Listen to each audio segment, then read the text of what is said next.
इस जन्म को न्यौछावर कर दो प्रियालाल के चरणों में। उठते बैठते चलते फिरते हर समय नाम जप करो। किसी का किसी भी तरह से मन वचन कर्म से अहित ना होने पावे, नहीं तो हिसाब फिर देना पड़ेगा। जो हिसाब हमारे में आवे उसे भोग लो। हमारा कोई अहित करे तो चुप होकर के भोग लो।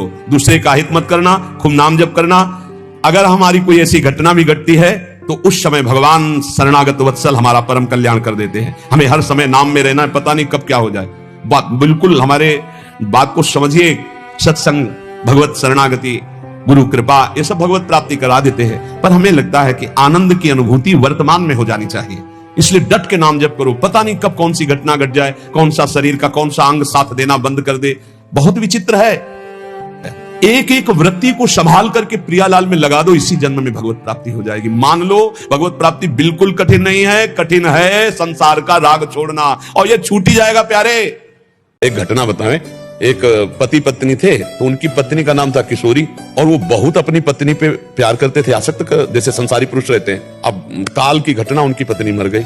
अब वो इतने आसक्त थे कि उसके बिना जी नहीं सकते थे। अब वो हर समय रोने लगे, पर नाम था किशोरी इसलिए बात बल गई। हा किशोरी, हा किशोरी। तो एक दिन बरसाने को उनके एरिया के आ रहे होंगे, नहीं उन्हीं के साथ बरसाने आ गए। तो रात्रि में गहवर वन के पहाड़ में वो एकांत में प्रेमी का हृदय विकल होता है, तो अपनी पत्नी की याद करके रो रहे थे, किशोरी, हा किशोरी। श्री जी ने ललिता से कहा, देखो मुझे कोई पुकार रहा है। तो ललिता जी ने कहा, आपको नहीं पुकार रहा, उसकी पत्नी का नाम किशोरी है। हमारी श्री जी कितनी करुणामयी। तो उनका आदि नाम माने पहला नाम तो मेरा ही है ना किशोरी, दूसरे कोई बाद में रख ले, किशोरी तो मेरा नाम है ना, जाओ उसको लिवा के लाओ।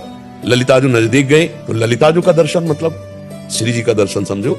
जे भी ललिताजू को देखा, सारे पाप नष्ट हो गए, दिव्य उसके अंदर नेत्र खुल गए प्रेम के। और ललिता जी ने कहा, चल तुझे श्री जी बुला रहे। बहुत बड़े संत हुए, आली किशोरी जी। तो समझ पा रहे हो।